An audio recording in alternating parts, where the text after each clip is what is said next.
జమ్మూ కాశ్మీర్ అనంతనాగ్ జిల్లాలోని పెహల్గాంలో ఉగ్రవాదులు జరిపిన మారణహోమంలో 28 మంది టూరిస్టులు మృతి చెందారు. పదుల సంఖ్యలో గాయపడ్డారు.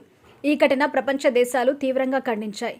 ఇదో పిరికిపంద చర్యగా అభివర్ణించాయి. అటు ప్రధాని మోదీ, కేంద్ర హోంమంత్రి అమిత్ షా, రక్షణ మంత్రి రాజ్నాథ్ సింగ్ ఈ ఘటనపై తీవ్రంగా స్పందించారు.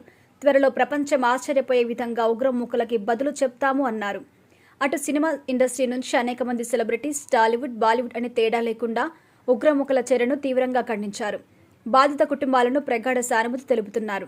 అయితే తాజాగా ఈ ఘటనపై బాలీవుడ్ కండల వీరుడు సల్మాన్ ఖాన్ సంచలన ట్వీట్ చేశారు.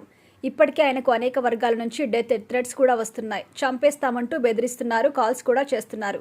ఇదే క్రమంలో ఆయన చేసిన ట్వీట్ సర్వత్రా ఆసక్తిని రేపుతోంది. బాలీవుడ్ కండల వీరుడు సల్మాన్ ఖాన్ ఈ ఘటనపై తన అధికారిక ఎక్స్ వేదికగా ట్వీట్ చేశారు. ఉగ్రవాదుల దాడిని ఆయన తీవ్రంగా ఖండించారు. భూతల స్వర్గమైన కాశ్మీర్ నరకంగా మారుతుందని ఆవేదన వ్యక్తం చేశారు.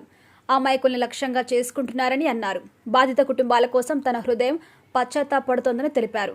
ఒక్క అమాయకుని చంపినా అది మొత్తం విశ్వాన్నే చంపిన దానితో సమానమని ఎమోషనల్ అయ్యారు. ఈ మేరకు పహల్గాం ఉగ్రదాడిని తాను ఖండిస్తున్నాను అని సల్మాన్ ఖాన్ పేర్కొన్నారు. ఆయన ట్వీట్ సామాజిక మాధ్యమాల్లో వైరల్గా మారింది. అయితే ఇటీవల ఆయనకు వరుసగా బెదిరింపు కాల్స్ రావడం కలకలం రేపిన విషయం తెలిసిందే. సల్మాన్ ఖాన్ కారులో బాంబు పెట్టి లేపేస్తామంటూ సంచలన కాల్స్ రావడం ఆయన ఫ్యాన్స్ను తీవ్రంగా కలిచివేసింది.